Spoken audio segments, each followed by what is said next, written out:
I didn't believe it when I read it either. But today, Matt Cameron has officially left Pearl Jam. Here's the statement. After 27 years, I've taken my final steps down the drum riser for the mighty Pearl Jam. Much love and respect to Jeff, Ed, Mike, and Stone for inviting me into the band in '98 and for giving me the opportunity of a lifetime, one filled with friendships, artistry, challenge, laughter. I am forever grateful to the crew, staff, and the fans the world over. It's been an incredible journey. More to follow. Thank you all from the bottom of my heart. Honestly, I always thought that Matt would be up there forever, kind of like still hammering away at 75 years old, wrinkled, wise, kind of like we saw Bill Ward this past weekend at the Black Sabbath send-off. You may or may not have seen it, but there was a shot of Eloy from Slipknot and Bill Ward, and they were kind of crying together, and it was just tugged at the heartstrings. And no disrespect to the godfather of metal drumming with the comments about wrinkles and everything like that, but none of us are immortal behind the kit. I mean, let's face it, it beats us all up. As good as of posture as you may have and as much work as you do, eventually it has an effect on your body from a health perspective. Time moves and sometimes it hits you. So let's give credit where credit is long overdue. I wasn't around for the Skin Yard days, which was Matt's first band, but I was in middle school when I got my hands on Soundgarden's Bad Motorfinger. Louder Than Love was a little early for me because I was still kind of clutching to the 80s glam band stuff. I was loving Crew and Poison and all that stuff. But Bad Motorfinger, that was the start of something really cool, right? And that kind of became adolescence for us. Flannel wrapped over hormones and identity crisis. Slaves and bulldozers grinding through that teenage just anger and frustration. That filthy break in the middle of Rusty Cage that just makes you want to funk, but just like in a rock metal way. And then those tribal toms and the holy fury of Jesus Christ pose, right? And if you've seen the video, it's just, the imagery is astonishing. It was all perfect for moshing, screaming, letting go of all the stuff that we didn't know like what it was yet, all before nu metal too, where that was sort of glamorized. This was just sort of natural. Grunge was natural. That's what was really cool about it. And honestly, some of us still need that aggressive outlet.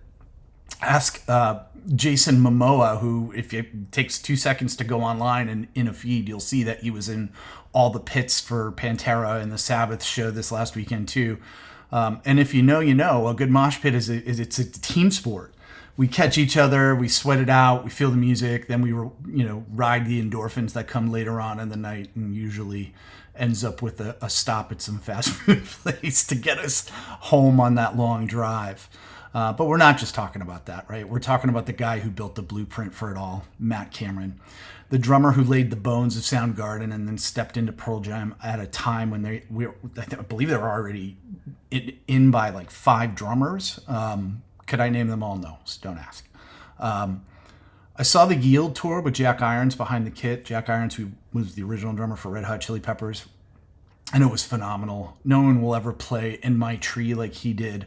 But when Jack stepped down for health reasons, Pearl Jam needed a pro, like a killer, a lifer, really. And a guy who was going to be a road warrior. And who else could that be but Matt Cameron? He was already a Seattle legend. They were already all buddies. And just as Chris Cornell was starting the Audio Slave chapter, Matt was joining Pearl Jam full time. So, a little bit of perspective there. Now, let's talk about this. 27 years. Take a second to think about that. That's high school. That's college. That's your first job, maybe your second. That's your marriage. That's maybe your first kid. And maybe it's that first kid who grows up and goes to college, right? And starts their first job or whatever. 27 years is a lot of time. 8 studio albums with Pearl Jam, 7 with Soundgarden, decades of touring, decades of collaboration, a whole catalog of live albums. The same 5 or 6 people in tour buses, although those guys probably all have their own individual tour buses because they're all killing it. but the same 5 or 6 guys in a green room on a stage, and wherever, press tours, whatever it is that they do, they're always around each other, right? So that takes something else. It takes consistency, it takes humility, it takes respect, it takes skill, and it takes character, right? So I could go on and on and on about all that stuff, and I could all go on and on and on about the music as well and the performances. I could talk about the fills and the grooves and the way Matt actually took some liberties with the tempos in some of the songs, specifically like Even Flow, which I hated at first that they sped it up so much. But when they did that, there was something really special about it that made you just like feel a certain energy that you don't feel in other types of music. So, but for now, I'm just really going to say congratulations, Matt.